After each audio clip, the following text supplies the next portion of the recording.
Yeah, children, nice to meet you. I think you have heard the poem Amanda. Now let us discuss the vocabulary words. Okay, hunch. Hunch means to bend the upper body forward. See, like this. To bend the upper body forward.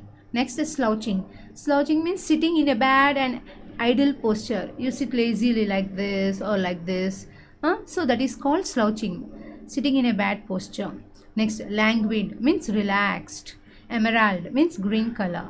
Sole inhabitant means lone person. Who is the lone person here in the sea discussed? Mermaid. So she also wants to, Amanda also wants to be alone in the sea. Next, mermaid means a sea creature. Next, drifting blissfully means moving slowly. Tidy. Tidy means clean. You take your pencils and note down the meanings in your textbook. Whenever you read, you can be aware of the meanings. Next, orphan means one whose parents are dead. The children who don't have parents, who are expired, whose parents are expired, are called orphans. Next, hushed means quiet. Next, bare feet without slippers. Amanda wants to move without slippers in the mud, the sand, and to draw designs with the bare feet with legs uncovered. Okay, bare feet means without chappals. Next, acne. Acne means pimples on the face. Okay, Rapunzel. Rapunzel, it is the name of a German fairy tale character. This is a German story. Okay, it is one of the character. Rapunzel is one of the character who was made to live in a high tower. Next, tranquil means calm, calm or peaceful. She wants to be calm like Rapunzel in a high tower so that nobody comes there and nobody disturbs. Okay, next, sulking. Sulking means to be upset. If anybody shouts at you or mommy scolds at you, you feel very upset, you feel tensed and very dull. That is called sulking. Nagged. Nag means harass constantly to do something. Do this, do that, don't do this, don't do that. Always your mom or your grandparents will be telling you behind. Okay, that is called nagging. Here, who nags Amanda? Her mother nags her. Okay, next, let us go to rhyme scheme. You all know what is a rhyme scheme. Let us take the rhyming words and let us name them in the alphabetic order. Okay, first take Amanda. Amanda, Amanda. A. It is pronouncing in the same way. When the above word pronounced in the same as the second word, you name it as a same alphabet. Okay, so Amanda, same pronunciation, so we mark it as A. Next, straight is pronounced in a different way, different sound, so we give the new name, that is B. Next, again Amanda is pronouncing as the same above words, so we call it as A. So the rhyming scheme of the first stanza is A. Next, let us go to the next stanza. SESC, me. See me, and blissfully. E. In the last you get the word same sound as E. See, me, E, blissfully, E. So all the three words are sounding same in the ending. So we name it as C. We give a new name. Okay. Already we gave B as a one for new pronunciation. This is another new pronunciation, so we give it as C. Next, let's come to the next stanza. Again, Amanda, same pronunciation, A. Next, shoes. Here the sound is changing. The first sound is A, Amanda, A. Second sound is straight, T sound, B. We named as B. The third sound is E, C, me, E. The third sound is C. And the fourth sound we changed it as shoes, Z. So we named it as D. So there are four sounds here, A, B, C, D. So these three are the rhyming scheme. A, C, me, blissfully. This is one sound. We have named it as C. And Amanda, D, A. Okay. D is the shoes. Okay. Now, I think you understood the rhyming scheme. If you have doubts, you can put a message to me. Next, let us go to the poetic devices. This is the toughest topic which you should understand. If you understand it, it is very easy. First, here in every poem we have figures of speech. Okay, what are the figures of speech? Every poet has compared the speaker, the thoughts, the imaginations in different ways. Let us see. First one is alliteration. What is meant by alliteration? Repetition of initial consonant sounds in the same line. See here, stop, S, S. Stop that slouching and sit up straight. See here, stop. S, S, S, S. The same S is repeating. S is a consonant or a vowel? It is a consonant. Okay. So you know vowels and consonants. Vowels A, E, I, O, U, and other than vowels are consonants. If the consonant letter is repeating, if the consonant sound, for example, repetition of an initial consonant sounds, if the consonant sound is repeated, then it is called alliteration. The sound S is repeated. Next, let us go to the metaphor. What is metaphor? This poetic device is used when a covert comparison, covert means secret comparison is made between two different things or ideas. The poet uses the device of metaphor in the second stanza, fourth stanza and sixth stanzas, as Amanda compares herself first with a mermaid, then with an orphan, and finally with Rapunzel. Ma'am, we didn't understand. You are confused. Okay. Here Amanda is comparing herself with what? First she compared herself with mermaid. Next she compared herself with orphan. Next she compared as Rapunzel. Comparing the things in that situation. So for example, I'll tell.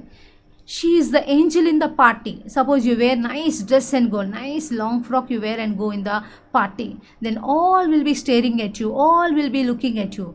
Then your friends will say, wow, you are looking so like an angel. Really, you are not an angel. In that situation, you are looking like angel. So that is called metaphor. She is fighting like Rudrama Devi. Means she is not really Rudrama Devi. In that situation when she was fighting, she seems to be like Rudrama Devi. So in that situation, in that context, you feel like that. So here when mom shouts, when mother nags at Amanda, she imagines herself, if I am a mermaid, oh how it would be very nice. Second time she felt as an orphan. Next she felt as an Rapunzel. So comparing, the poetic device is used when a covert comparison is made between two different things or ideas. In that situation you feel like that. Okay. Next, allusion. A reference to a thing, person or place from religion, history, myth or literature. That means, see what is here children, allusion. What is allusion? This is also one figure of speech. A reference to a thing, person or place from religion, history, myth or literature. You refer, you compare. I mean, no, it's you take, for some time you take that one. For example, see here, next one I'll show you. Amanda imagines herself to be a mermaid. She feels, if I am a mermaid. Okay, this is a mythological allusion. Means mythological means taken from ancient stories. Goddess, gods, stories will be there, na? All from myths, mythological. The mermaid is also a mythological. We don't know what is what. Mermaid. It is coming from mythological allusion. See, Amanda imagines herself to be a mermaid. This is a mythological allusion, and this allusion is mermaid. Okay, you can compare. You can take one person and compare. It's not, it is an indirect way, comparing of indirect way, not a direct way, comparing of indirect way. Okay, so, and mermaid is a mythological creature who had a body and a head of a woman and a tail of a fish instead of legs. So taking from ancient stories, Greeks, Romans stories, and telling about those, this is called allusion. Okay, now Amanda, she has allused how as mermaid. Okay, next, repetition.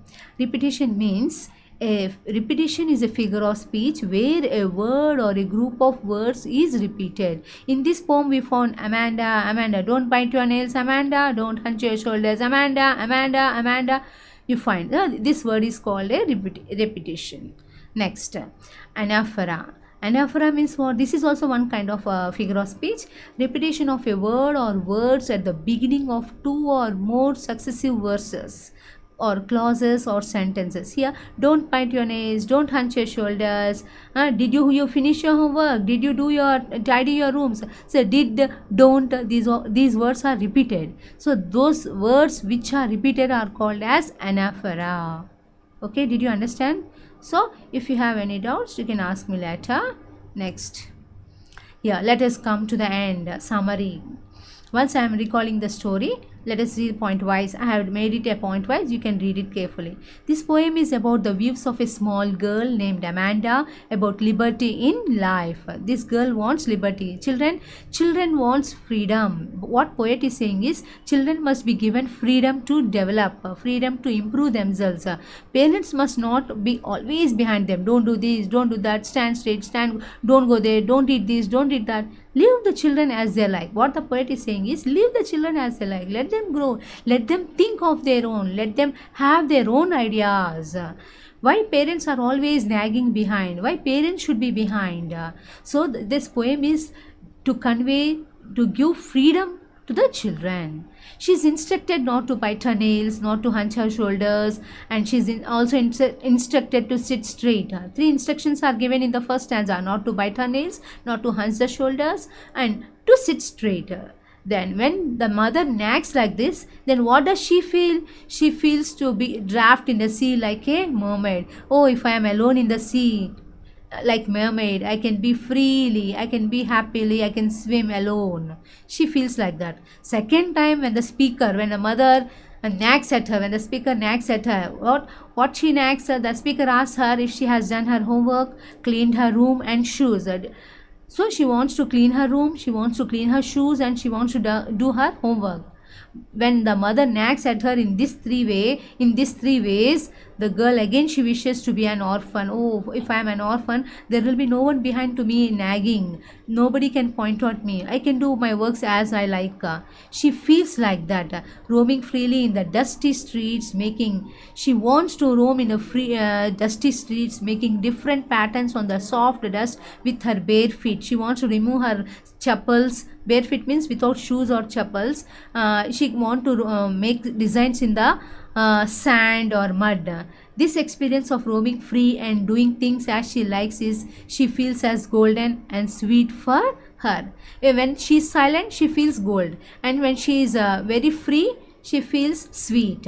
Okay, next, the speaker forbids her to eat chocolates. The mom says don't eat chocolates, but the little girl does not even look at the speaker because she does not like this type of restrictions. Don't eat chocolate, don't eat pizzas, don't eat burgers, you become fat. Parents will be saying always, no? She doesn't like all such restrictions. She wants to eat whatever she likes. Why mommy is also saying for good of health only. It is why parents say children, why parents nag at you, because they want you to bring in a proper way. They want to mold you in a correct way. They want to correct your mistakes. They want to correct your laziness, your way of standing, your way of sitting, your way of eating. They want to correct each and everything. If parents are not there, who will correct you? Is it true? Nobody will be there to correct you. Nobody will be there to bother of you. So what parents are saying is correct only. We should follow their words. If we neglect their words, if we avoid their words, our future may go a wrong way. Our futures may go in a wrong way. We may go in a wrong way. We may think in a wrong way. So God has given parents. Why God has given parents? To correct the children. The parents, what parents say is correct. We should follow. Of course, sometimes parents will be always nagging that they should control themselves, but children must be given freedom to some extent, and children also must obey parents to some extent. It is your duty, it is your responsibility to follow the parents' children. Don't avoid the parents, don't neglect the parents. So here mommy speaker is saying that don't eat chocolates. Why? She's worried of her body figure also, face, skin. So the speaker is worried of the physical appearance of the daughter. If the daughter gains more weight, that is also too difficult. So here the speaker is bothered of the physical appearance of the daughter. So she's pointing out, don't eat chocolates. If you eat chocolates, you get acne. Acne means pimples. Okay, she considers herself now, when mother nags like this, she considers herself, oh, if I am a Rapunzel. Rapunzel means a character taken from a Germany fairy tale kept in a tower. Okay, see, she considers herself to be a Rapunzel, but she doesn't want everything what Rapunzel has. Rapunzel's fate is bad, but she doesn't want. She loves only the life of Rapunzel. Life of Rapunzel means she wants to be alone like Rapunzel in the tower, but not the Rapunzel's fate. In the tower, which is carefree, peaceful and unique. She says that she will never let her bright hair down, as she wants to stay in the tower forever. She doesn't want the fate of Rapunzel. She wants the life of Rapunzel. Life of Rapunzel means she wants to live alone like Rapunzel. So that nobody is there to point her. So she wants to be alone. And one day for Rapunzel, one prince will come. Prince will hear the song of a Rapunzel. Rapunzel will be singing alone in the tower. The prince will hear this one and he listens the song and he calls, Rapunzel, Rapunzel, let down your hair. He calls. Then Rapunzel looks from the window of the tower and she leaves her hair. She will have long hair. She leaves the hair from the window. The prince climbs up the window with the help of the hair and saves Rapunzel from the tower. From that he will take away to some other place. So that is the story of Rapunzel. Now she is saying that if anybody calls me also, I don't want to leave my hair down. I want to be alone in the room, alone in the tower. If anybody calls also, I will not obey their words. I will not let my hair down. She doesn't want to stay. She doesn't want to let her hair down. So she wants to stay alone in the tower. Okay. Next, in the last stanza, the speaker is asking Amanda to stop looking angry at once. When mommy shouts at you, you put a long face. You feel very upset and put a long face. So mommy doesn't like that one. The speaker doesn't like, hey Amanda, why are you putting such a long face? Why are you so moody? Why are you feeling sulking? Sulking means moody, looking upset. Why are you putting your face long? Don't put your face long like that. Feel free. If anybody sees at you, if anybody looks at you, they may think that I am scolding you, I am shouting at you. So what the speaker is saying is, in the last stanza, the speaker is asking Amanda to stop looking angry at once. She says that Amanda is so moody and sulky that anyone would think that the speaker had scolded her. Anybody may think, if you put a long face, someone may think that somebody is scolding her, mommy is scolding, I think, so she has put her face like that. They may think. So this is the summary what poet wants to convey. Okay, I think children you have understood. If you have any doubts, you can put a message to me or you can clarify your doubts later. Okay, thank you children. Bye.